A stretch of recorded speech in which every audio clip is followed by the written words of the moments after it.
correct, je t'attends.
Ah!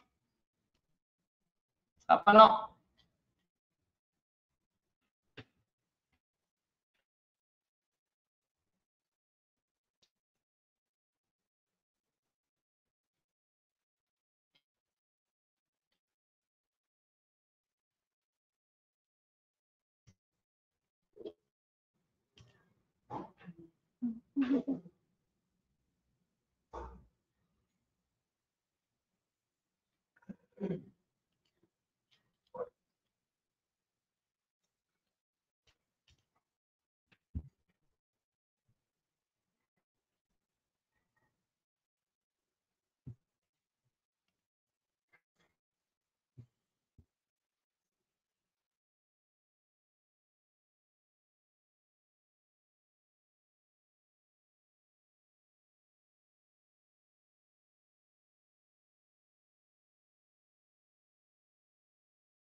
Salut tout le monde, j'espère que vous allez bien.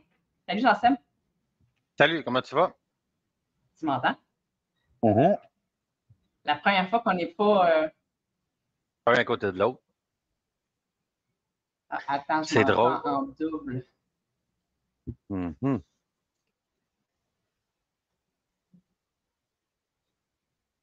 Aussi, des fois, je m'entends en double.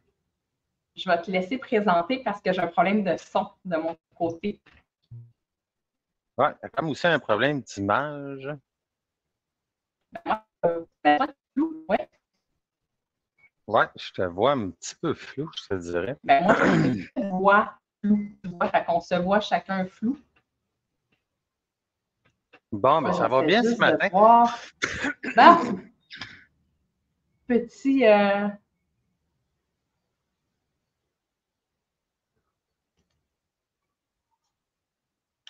Donc voilà, je vais y aller parce que là, c'est silence total.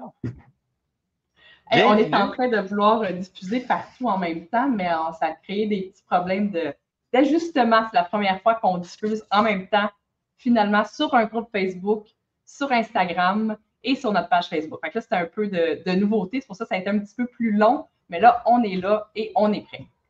Jean-Seb, t'es prêt? Moi, je suis toujours prête. Fait qu'il y a Marie-Ève qui nous dit bon matin. Salut Marie-Ève, j'espère que tu vas bien. Aujourd'hui, de quoi qu'on jase? Ah, tu vois, je suis pas capable de répondre aux commentaires, moi. Mais c'est pas grave. De quoi qu'on jase? Ben, bienvenue à la Périotechno. Mon nom est Jean-Sébastien. Je suis administrateur des services info nuagiques chez Soyez Cloud. Donc, je vous invite aujourd'hui à parler techno. Et puis, aujourd'hui, on va parler Annie, de logiciels russes et chinois. Oui, Bon, le risque que je ne veux peut pas poser. viser. Ouais. En fait, c'est plutôt des risques cyber war, en fait, qui sont déjà assez présents. Mais on va exposer certaines littératures et on pourra commenter tout ça. Yes, dans le fond, ce qu'il faut savoir, on parle de logiciels. Pourquoi plus les logiciels russes, chinois que le restant du monde? Parce que je me suis fait poser la question, quelqu'un qui m'a dit, dès qu'on se connecte sur Internet, qu'il y a des risques. Effectivement, du moment qu'on se connecte sur Internet, on est connecté sur le monde. Par contre, il y a des pays qui, au niveau de la confidentialité des données, au niveau de la privacy, ont des pratiques différentes que la plupart des pays dans le monde. C'est le cas de la Russie. La Russie, on le sait, plus problématique depuis qu'ils sont entrés en guerre avec l'Ukraine. Ça crée des conflits politiques, ça crée évidemment ce conflit-là qu'on expliquera tantôt au niveau des logiciels qui sont russes. Et de l'autre côté, la Chine, bien, la Chine ne s'en cache pas, on ne traite pas les informations de la même façon. Évidemment, normalement, ils ont accès à toutes les informations qui passent par la Chine. Le gouvernement chinois a un contrôle total sur tout ce qu'il veut.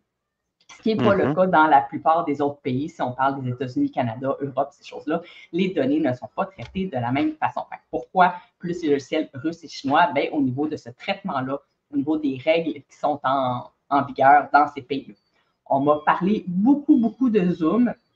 Zoom n'est pas un logiciel chinois. On pourrait commencer par ça. C'est un logiciel américain. Par contre, il faut savoir que la personne qui est à la tête de Zoom et je ne sais pas comment dire ça, là, a la double nationalité, si on veut. Et Zoom a de drôles de liens avec la Chine. Entre autres, fait passer ses données, une partie de son trafic par la Chine, et c'est là que ça pose problème. En fait, j'aimerais ça en parler un peu plus. On revient à l'époque, et mon Dieu, poigné du flou, moi là. OK, on revient à l'époque de 2020, un peu comme je disais hier avec Annie au début de la COVID, quand que le boom de Zoom et de toutes ces plateformes de web-là se sont mis à être populaires, de web diffusion. En fait, Zoom a été, tout le monde s'est lancé là-dessus, puis bon, je pense qu'il y a eu des chercheurs informatiques, en fait, qui ont commencé à se demander, coudon, Zoom, oui, c'est bien beau, c'est populaire, mais est-ce bien fait? Et ils ont découvert que à cette époque, la plupart des choses étaient des mensonges venant de Zoom, dont sur le chiffrement et puis sur justement la distribution des données à travers son réseau. L'article relate, je pourrais le partager, je sais pas, j'ai-tu accès? Non. En tout cas, on pourrait mettre le lien éventuellement. L'article de Citizen Lab relate justement que, exemple, les clés de chiffrement étaient fournies par la Chine, même si c'est un logiciel qui était américain. Les développeurs l'équipe de développement est toute en Chine. Donc, évidemment, quand tu développes le logiciel à un certain endroit, tu n'as pas le choix. Le trafic passe par là. Et puis bon, c'est venu aussi, il parlait aussi du chiffrement, au lieu que ce soit du 256, du AES 256, on était à du AES 128. Et malheureusement ou heureusement, c'était ironique ce que Zoom diffusait à cette époque. Comme information. Fait que c'était un peu mentir au grand public. Et de là, sur leur blog, à un moment donné, ils ont sorti qu'ils se donnaient un 90 jours pour corriger les mensonges, pour corriger les problèmes techniques. Mais c'est ça aussi qui est important de mentionner. Tu sais, on s'en cachera pas, toutes les entreprises informatiques peuvent avoir des bugs, peuvent avoir des problèmes, mais il y a toujours la façon dont c'est traité, avec quelle transparence, et c'est là que ça renseigne beaucoup sur les cultures, sur la valeur interne de l'entreprise. Puis dans ce cas-là, Zoom a échoué sur toute la ligne. Ils se sont défendus de trucs en disant non, c'est pas vrai, c'est pas vrai. Puis là, quand ils ont eu la preuve, puis quelqu'un l'a sorti, c'est vrai, on s'est trompé. Alors, il y a eu beaucoup de mensonges, il y a eu beaucoup de choses qui servent à l'interne. Fait que là, après ça, c'est de dire, est-ce qu'on fait encore confiance à cette entreprise-là, de la manière qu'ils ont géré cette crise-là?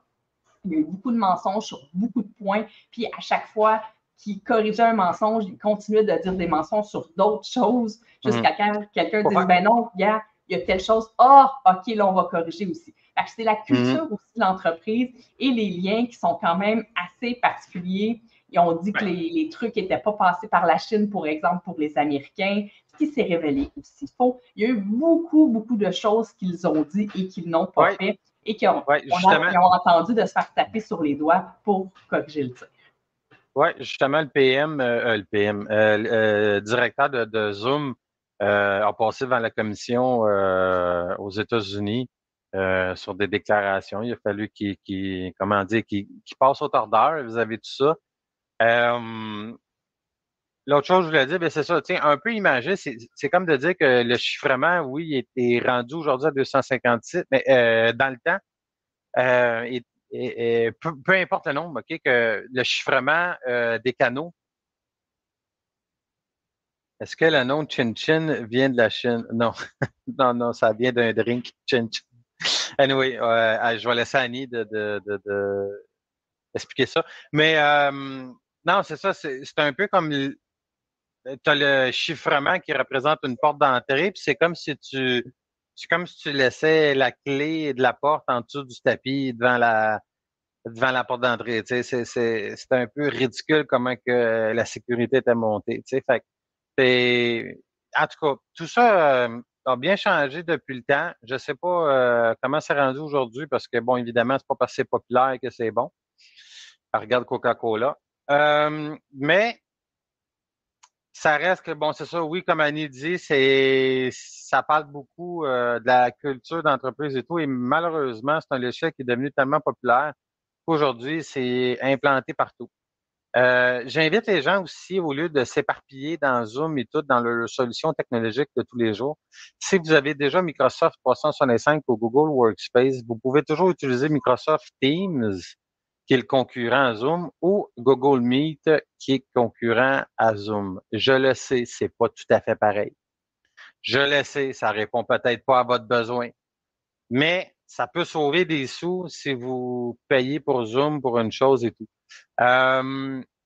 Google et Microsoft ont mis beaucoup, beaucoup, beaucoup d'argent et de développement pour concurrencer Zoom, évidemment, dans leur développement de plateformes vidéo virtuelles, vidéo en ligne. Vidéoconférence, excusez. Vidéo en ligne, c'est une autre affaire. Donc, Annie, tu voulais... Mais tout ça pour dire que c'est ça. Quand ça passe par la Chine, il y a vraiment des enjeux au niveau cybersécurité. Est-ce que systématiquement, quand les Chinois voient qu'on se connecte à Zoom, ils vont aller écouter ce qu'on fait? Évidemment que c'est pas comme ça que ça se passe. C'est du traitement de métadonnées. La Chine est très, très forte en surveillance de masse, si on peut le dire comme ça. Sa fameuse application, là on va parler de deux applications chinoises en particulier, TikTok, qui est devenu viral, que tout le monde utilise beaucoup, et entre autres pour vos entreprises. Je sais qu'il y a beaucoup de gens qui font du commerce pour leur entreprise sur TikTok, mais TikTok, il faut savoir que ce n'est pas utilisé en Chine. Les Chinois... Non, ils ne l'utilisent même pas. Ils n'utilisent pas. Pourquoi? Ils nous ont c'est ça, ils nous ont poussé quelque chose pour nous endoctriner.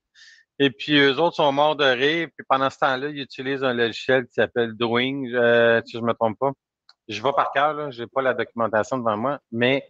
Un logiciel qui est éducatif pour éduquer les gens. Bref, ils trouvent ça bien drôle, mais ce qu'il faut voir au-delà de TikTok, de ces vidéos drôles, puis tout ça, c'est que les permissions qu'on donne à ces applications, on appelle ça, ils collectent beaucoup d'informations partout dans le monde, sur les marques. La Chine est reconnue pour copier des marques, pour tout ce qui est espionnage entre pays. Ça va au-delà de juste des petites vidéos cute puis drôles.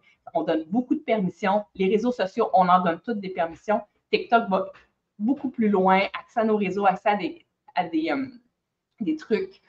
Entre autres, on ne peut pas sortir de TikTok quand on est à l'intérieur. Si on est dans Facebook et qu'on clique sur un lien, il va ouvrir dans Facebook, mais il y a moyen de sortir de Facebook, de l'ouvrir ailleurs. Dans TikTok, on n'a pas ces options-là. On reste toujours prisonnier, si on veut, de TikTok. Et bon, supposément qu'il enregistre tout ce qu'on tape, tout ça, évidemment. Il n'y a pas de preuve de tout ça, mais il y a quand même beaucoup d'études qui se sont faites et TikTok pose vraiment demande beaucoup de confidentialité. Et de l'autre côté, un peu plus tard est arrivé, ça fait quoi? Un an et demi peut-être, Temu? Je n'ai pas la date exacte. Un petit peu plus populaire, ouais, Temu. Hein. Temu qui est arrivé avec la vente de cossins De arabes, cochonnerie. pas de cochonnerie. Ils ont beaucoup misé, si vous avez vu passer souvent, peut-être que moi, je vois ça passer parce que c'est quelque chose qui m'intéresse, puis il y a d'autres choses aussi, mais tu sais, des trucs de rangement, des trucs pratico-pratiques. À la base, l'idée est bonne, l'idée peut nous simplifier la vie, mais quand on regarde les prix, c'est pas vrai qu'un article qu'on paierait, je sais pas, ailleurs, 70-80 $, puis que là, tout d'un coup, Temu nous l'offre pour 2,50 $. C'est pas juste parce qu'ils ont notre bonheur à cœur, ils se sont dit, mon Dieu, on va les faire économiser. La vente de cossins. Oui, puis pas de shipping. La vente à partir de la Chine, t'imagines? La vente de choses comme ça à rabais, tout le monde va le dire, il n'y a pas d'argent à faire là-dedans. C'est pas avec ça qu'ils sont capables de payer de la pub comme ils se payent. Moi, je suis sur mon fil Instagram, sur Facebook, je vois toujours des pubs de Temu. C'est pas avec ça qu'ils font leur argent. Ce qu'ils font leur argent, c'est les données qu'ils collectent. Et ça a été tombé le coup de temps. C'est tellement intrusif que maintenant, Temu est considéré comme un malware. Je sais pas, je pense que tu voulais... Oui, ben c'est ça. Je voudrais rajouter là-dessus que j'ai oublié de me mettre du gel dans les cheveux. Et puis que, en fait, excuse-moi, je me replace sur ma chaise. C'est un vrai fléau, ces pubs-là. Oui, effectivement, tu vois qu'ils ont beaucoup d'argent. Avec des cossins à 2,5 $. Mais, qu'est-ce que je voulais dire? Oui, mais tu sais, c'est pas pour rien qu'on a entendu dans les nouvelles que est-ce que Temu Temu ou TikTok doit être désinstallé des téléphones mobiles des gens qui travaillent au gouvernement, tout ça, les politiciens, on a entendu ça un petit peu partout.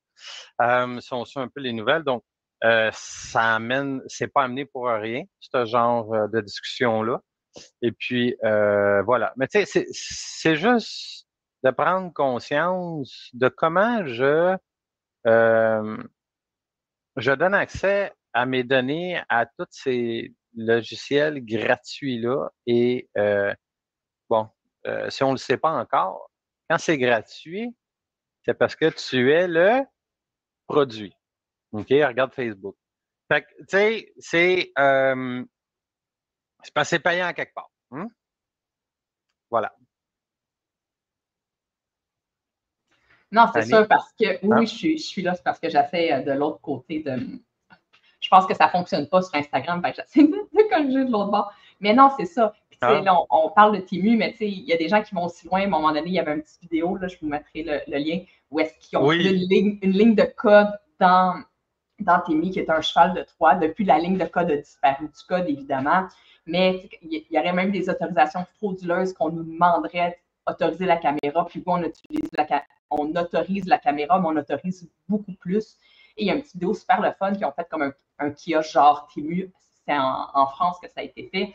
Et là, les gens en magasin bon, OK, je vais te prendre tel cossin à rabais. Et là, la vendeuse dit OK, pas de problème, mais avant de pour finir votre achat, j'ai besoin de votre nom, votre téléphone, combien vous avez dans votre compte de banque, est-ce que je peux suivre votre localisation tout le temps pour toute la journée? Puis là, les gens sont comme non. Jamais personne ne se rend au bout de l'achat avec les questions qu'elle pose parce que les gens sont comme pas besoin de savoir tout ça pour que j'achète des trucs. Mais on donne toutes ces permissions-là à Temu sans s'en rendre compte. Alors, c'est là que le risque, parce que pas qu'on est, on le sait pas, en même temps, on a une bonne foi. Là, ça a l'air cute, ça a l'air simple, mais c'est très intrusif et vraiment, maintenant, c'est considéré comme un malware. Alors, si vous l'avez dans votre téléphone, c'est le temps de le désinstaller le plus rapidement possible parce que vous donnez beaucoup d'informations confidentielles de vos renseignements personnels. Puis là, c'est là que je voulais en venir. Les gens sont souvent, là, c'est pas contre personne, mais les gens sont souvent au niveau des renseignements personnels. Ouais, puis, mes renseignements personnels. Parlons-en. Ouais, puis j'ai rien vraiment à cacher, j'ai rien d'important. Ils ne voient pas, ils se sentent invincibles, puis ils ne voient pas la nécessité, l'obligation, l'urgence, peu importe comment on nomme, de protéger leur renseignement personnel. Ils ne voient pas tout ce que ça peut impliquer. OK. Là, tu m'amènes dans un coin qui vient me chercher. Puis j'aime ça parce que c'est justement, moi, quand à chaque fois j'ai un client qui me dit j'ai rien à cacher, J'ai le goût de descendre chez eux et aller le brasser. En fait, Annie, je sais pas si... mais pourquoi qu'on travaille dans la vie? C'est pas une colle, là, mais je te pose la question. Pourquoi qu'on travaille dans la vie tout le temps? Oui, pour faire heureux, puis pour rendre service à des gens, puis tout, mais je parle pas de toi personnellement, là, je parle en général. Les gens travaillent pourquoi dans la vie? Pour être Euh, avoir des payés. sous, avoir de l'argent Oui, pour avoir de après ça. l'argent, hein? La dépenser et en profiter. T'as rien à cacher? J'ai toujours dit ça, t'as rien à cacher sauf ton compte de banque. Qu'est-ce qu'ils font les fraudeurs? Ils fraudent sûrement pas la télé que tu as dans ton salon ou le frigidaire ou les carottes que tu as mis dans ton congèle. En passant, ça ne va pas dans le congèle. Ils vont frauder ton argent et ton identité. C'est quoi ça leur prend pour faire ça? Des données. Essayez de faire le lien maintenant. OK? Ce qu'ils vont faire, ils vont monter de l'usurpation d'identité. Ils vont se faire passer pour vous ou quelqu'un de bidon qui n'existe pas. Ils vont créer une personnalité, ils vont frauder, ouvrir des cartes de crédit, ouvrir des comptes de banque. J'ai déjà vu ouvrir des comptes Vidéotron. Et puis s'amuser à travers tout ça pour aller rechercher, pour aller récolter de l'argent. Hein, c'est des fraudeurs, dans le fond, de l'argent qui leur appartiennent pas, à des gens qui ont été honnêtes, comme vous et moi. Donc, voilà. C'est là qu'on vient dire, essayons donc de contrôler ces données-là qui pourraient permettre à quelqu'un de se faire passer pour moi. Et comme j'arrive tout le temps dans mes explications de tout ça, à cet énoncé-là qui dit, le problème, c'est pas ce qui se passe dans le futur, le problème, c'est ce qui s'est passé déjà à partir d'aujourd'hui et dans le passé. Parce que malheureusement, quand ça sort sur Internet, ces données-là, ils s'effacent pas tout seuls. Au contraire, ils restent là pour tout le temps. Fait que c'est tout ce qui est AT&T qui a sorti récemment, tout ce qui est Desjardins, on a entendu AT&T, je ne sais pas si vous le savez, là, mais tout récemment, quoi, 70 millions, 70 millions de cas d'accès à customer, accès à la clientèle, toute information a tout été exfiltré. Ça veut dire que des données qui ont été sorties de l'entreprise, toutes les adresses, les noms, tous les textos, tous les appels téléphoniques ont tous été sortis de l'entreprise AT&T. Ça leur donne énormément de données. Imaginez-vous si par hasard, vous auriez envoyé des mots de passe de votre compte par texto à quelqu'un d'autre. Bien, ces données-là pourraient être dans cette faille-là et pourraient être consultées par un méchant pirate. Donc, voilà. Non, c'est ça il faut comprendre, c'est qu'une fois que les données sont parties, une fois qu'il y a eu une fuite de données, qu'on s'est fait voler des données, il est trop tard. L'information, elle est partie et les pirates ne font pas comme « Oh mon Dieu, je vais te les redonner ». Non, une fois que c'est sur le dark web, c'est disponible. Bon, il y a de l'information qui est disponible publiquement, il y a des banques, il y a des gens qui se spécialisent à vendre certaines informations. C'est vraiment des gens qui se spécialisent à scraper des profils et à monter, avoir votre signature à une place, votre date de naissance à l'autre, votre adresse, votre courriel. Il y a aussi des outils qui passent tous vos médias sociaux. Fait que, le nom de votre chat, de votre chien que vous avez donné, tout ça dans les petits quiz cute. C'est capable d'être tout extrait de ça aussi. Là. Il y a de l'engineering sur les médias sociaux, sur ce qui est public. Ouais. Puis, les petits quiz, c'est quoi ta princesse, tout ça. C'est super facile. Ouais. C'est ça, c'est super facile de sortir vos données. Je donne un exemple de. Bon, je n'expliquerai pas le contexte, peut-être qu'il faudrait, mais un moment donné, il y avait quelqu'un qui avait besoin de rentrer dans un compte Google dans lequel il n'avait plus accès. Okay? La personne était décédée. Bref.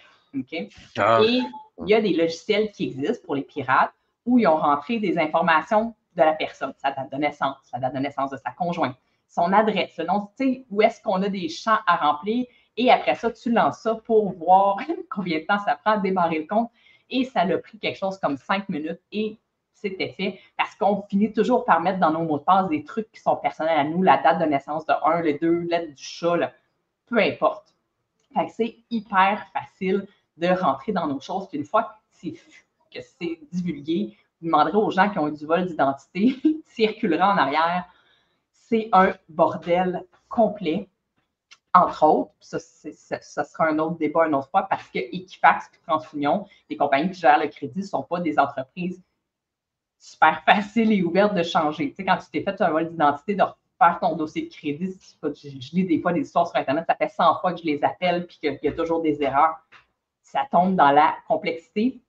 Ça, c'est comme je disais, c'est comme l'autre bout, l'extrême, le vol d'identité, mais entre les deux, là, il y a plein de choses. Quelqu'un qui s'infile dans tes courriels, qui envoie des courriels à ta place, à tes clients ne te payent pas à toi, payent aux pirates. Il y a plein de choses. Quelqu'un qui rentre dans tes comptes de banque, qui fait des virements, qui rentre dans tes comptes, un compte Facebook piraté. Si on met beaucoup de temps sur nos médias sociaux, on se bâtit des communautés, on paye de la pub, tout ça, on fait des lancements. Tu sais, c'est souvent notre moyen de communication pour joindre. Bien, tout d'un coup, un compte Facebook piraté, tu n'as plus accès à rien et c'est de plus en plus difficile, malheureusement, de récupérer les comptes. Pour en avoir fait dans le temps, j'ai récupéré pas mal tout le temps, mais les derniers que j'ai essayé, je me suis chicanée avec Facebook, mais ça, c'est une autre affaire. Le service à la clientèle et de la bouette, on va dire ça comme ça. Puis, tu sais, à un moment donné, il y a un compte, c'est une erreur technique de Facebook, là, quand il y a eu la panne, tout le monde a été kické out, les gens ont changé leur mot de passe, tout ça, parce que c'est écrit que, bref. Puis, il y a comme eu une loupe dans un des comptes, puis ça ne doit pas être facile à qui c'est arrivé. Puis, elle n'était plus capable de se reconnecter. Puis là, je parlais au support, je j'étais comme, c'est votre erreur technique qui fait qu'elle n'a plus accès à son compte et vous ne pouvez rien faire. C'est ça. Fait que là, tu te fais comme, non, tu sais, tu dis, t'as fait une erreur, puis tu me dis que tu ne peux pas la corriger. Puis là, à un moment donné, il dit, madame, il faut changer de ton. Je dis, non, j'essaie juste de remettre les faits en place. Bref, il m'avait flushé la conversation. Oui, hein, je pense qu'il t'avait, oui. Oui, il m'avait dit merci et bonne journée, puis il avait coupé la conversation là, mais pas qu'on peut réouvrir une autre conversation avec quelqu'un d'autre, avoir bien du plaisir, mais bon.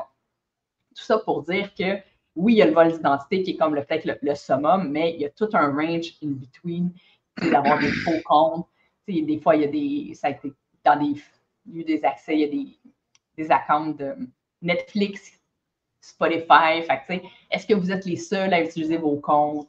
Peut-être pas, parce que ces accès-là sont sur le dark web. Il y a des gens qui font comme ah, j'ai accès à Netflix par tel compte. Il y a plein de panoplie de choses auxquelles je ne suis même pas capable de penser parce que les pirates sont excessivement imaginatifs. C'est toujours au niveau de votre vie privée. Puis une fois que c'est parti, ben, il n'y a plus moyen. Fait que ces petites applications-là qui disent, exemple, on parle de TMU qui suit votre localisation, ben, quelqu'un qui est rentré dans votre système ici, c'est exemple des voleurs qui sont un peu plus technologiques, ben, ils savent quand tu es chez vous ou pas. Ça peut aller jusque-là. Ils savent qu'il y a telle chose de valeur parce qu'ils savent tout l'emplacement de ta maison parce que ta balayeuse intelligente, elle a fait la map de la maison et ils ont eu accès. Ils ont peut-être même accès à tes caméras de surveillance. Ça peut aller très loin, l'invasion dans la vie privée. Puis on n'est pas conscient de tout ça. Les petites caméras de surveillance super cute puis pas chères sur Amazon. Arrêtez de commander ça. Mais qu'est-ce que tu suggères? Ben, des caméras, qui ne sont pas faites en Chine. On parle encore le logiciel chinois, le logiciel russe. Ben, ces caméras pas chères-là qu'on trouve chez Amazon, c'est des caméras chinoises dans lesquelles il y a souvent des petits logiciels qui ont été insérés. Souvent, on ne s'en sert pas contre vous. Et quand les pirates ont besoin de faire des attaques qu'on appelle par déni de service, ça veut dire qu'ils lancent, exemple, 8 millions de requêtes sur un site, bien, ils se servent de leurs 8 millions de caméras dans le monde que les gens n'ont pas changé les mots de passe. Admin. Ils rentrent dans votre caméra, ils se servent de votre caméra chez vous pour faire des attaques. Alors ça, c'est très connu. Oui, j'en sais un petit peu 8. Oui, 8 millions d'attaques à la seconde. Ouais, à la seconde, my God. Oui, c'est fou raide. Mais bon, tout ça pour dire que c'est ça. Il faut prendre conscience de ça. Nous autres, c'est là qu'on vient. On n'a pas parlé beaucoup du logiciel russe, les deux plus connus, Kaspersky, qui est un antivirus. Kaspersky est un antivirus. Il faut savoir qu'un antivirus, ça a accès à tout votre ordinateur. C'est là, est-ce que Kaspersky se défend en disant on est honnête, même si on est russe, tout ça? Puis peut-être qu'ils ont tout à fait raison, mais ça reste que le gouvernement russe peut avoir accès dans un certain cas à ces données-là et jusqu'à quel point avoir accès à tout votre ordinateur. C'est toujours une gestion de risque. Est-ce que je suis prêt à prendre ce risque-là? Si la réponse est oui, c'est parfait. Mais si la réponse est j'ai bâti mon entreprise pendant 20 ans, j'ai mis tellement de temps puis d'efforts, puis je veux minimiser le risque, je veux qu'il arrive le moins de choses possible. Quand on parle de couche de protection, un peu comme un oignon, ben ne pas utiliser ces produits-là, c'est une couche de protection de plus. Oui, effectivement. En fait, c'est ça, c'est de prendre connaissance et tout ça, puis d'être à l'affût. Parce que oui, bon, on pourrait parler de Kaspersky, là, qui est l'antivirus russe, qui est quand même super bon comme antivirus, qui a été bloqué par les Américains. En fait, ils sont plus supposés d'être installés aux États-Unis. C'est encore. Ouais, c'est quoi tu veux dire?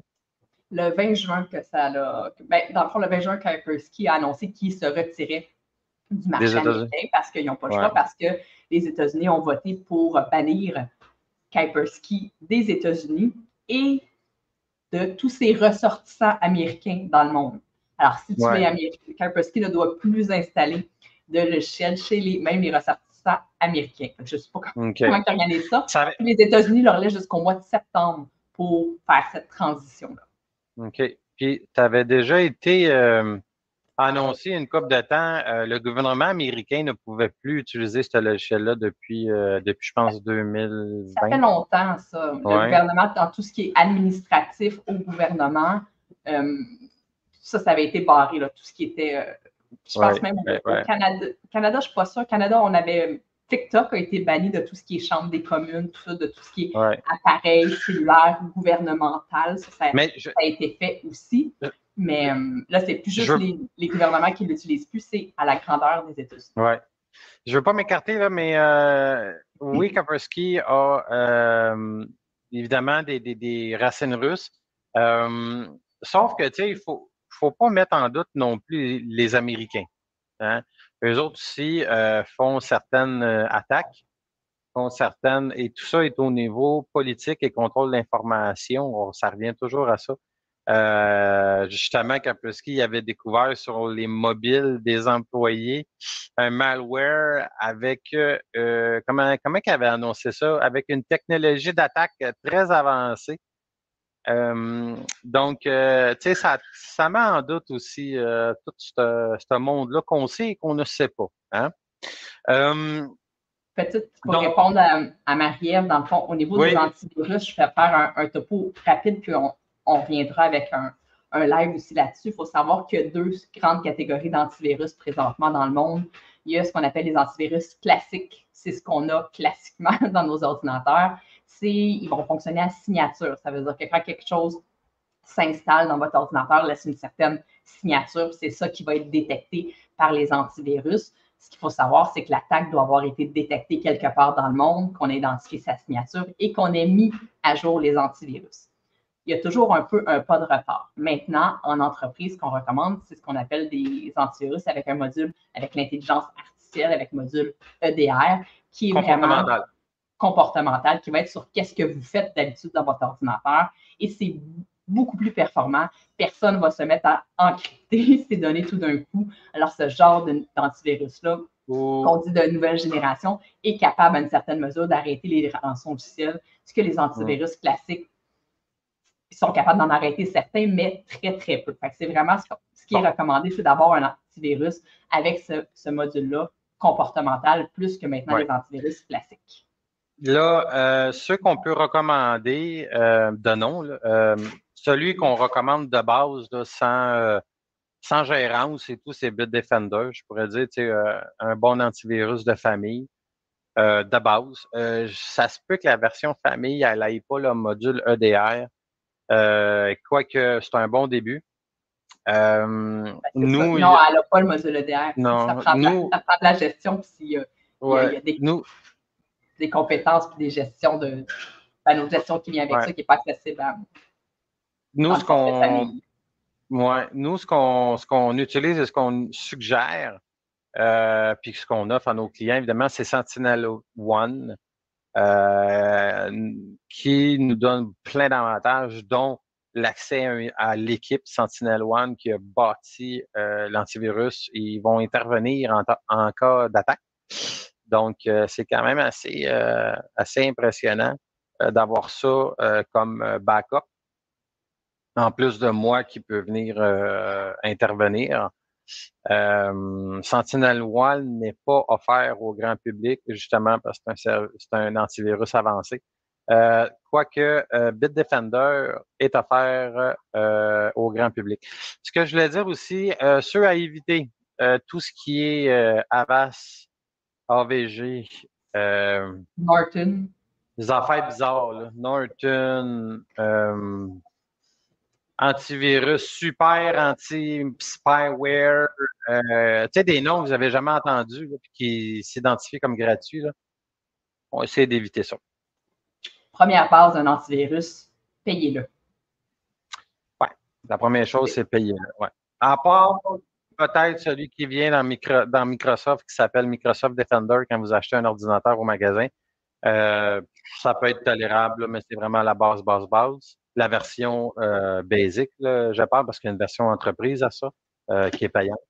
Mais la version qu'on ne paye pas. Quand on achète souvent un ordinateur d'emblée, que ce soit un ordinateur HP, Dell, Lenovo, souvent, oui, i7, effectivement, qui est réputé dans le domaine, avec des bureaux à Montréal. Effectivement, i7 est un très bon aussi. McAfee qui vient de base souvent, moi je l'aime pas. Il travaille pas bien. McAfee, Trendmaker aussi, c'est toutes des affaires lourds, américains et vieux comme le monde. Mais bon, ça reste que leur performance doit être bonne, mais aujourd'hui, si on veut être dans l'efficacité et dans des modules avancés, Sentinel-One est pas mal dur à battre. Autre chose, souvent les antivirus vont proposer plein de trucs connexes. Ah! Prenez-les pas. Juste l'antivirus. Oui? Excuse-moi, je suis crampé. J'ai oublié de parler de CrowdStrike. Bon, on se regardera pour un autre fois qui est un antivirus, mais c'est pour les très, très grandes entreprises.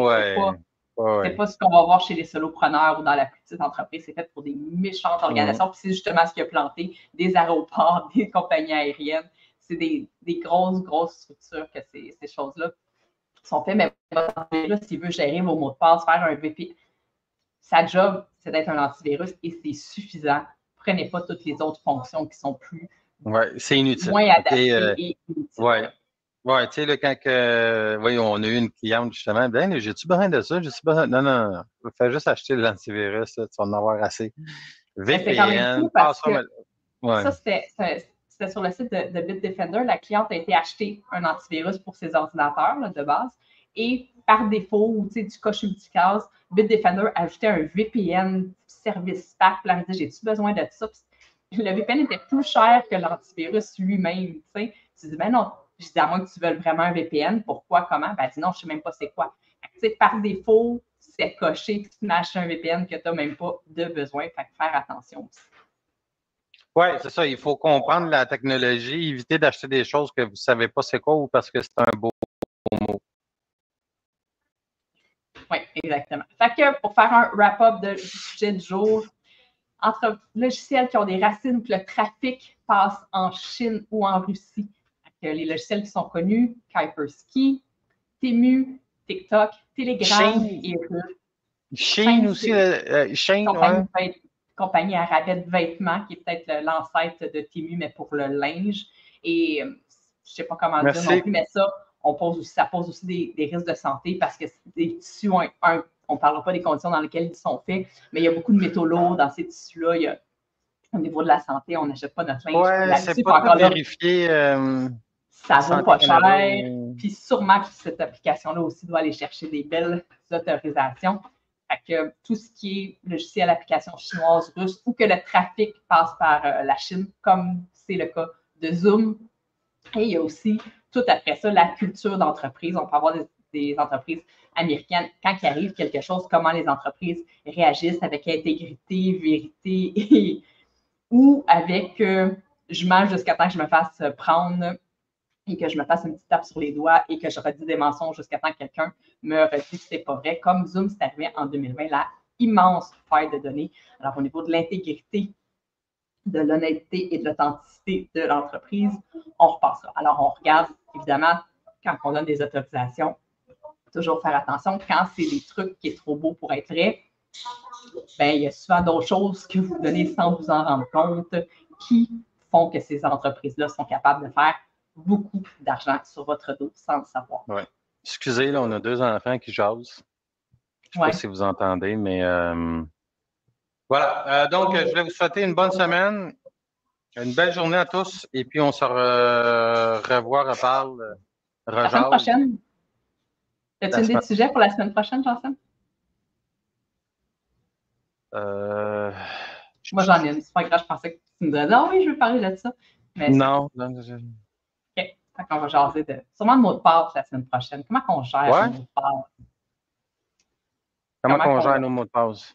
Pas dans un fichier Excel avec un mot de passe qui barre le fichier Excel, c'est une moins bonne idée, tout ça. On va en jaser. Année 90. Bonne semaine à vous deux. Merci bien. C'est mon petit. Ah, on t'a vu, Zako. Moi, je ne l'ai pas vu.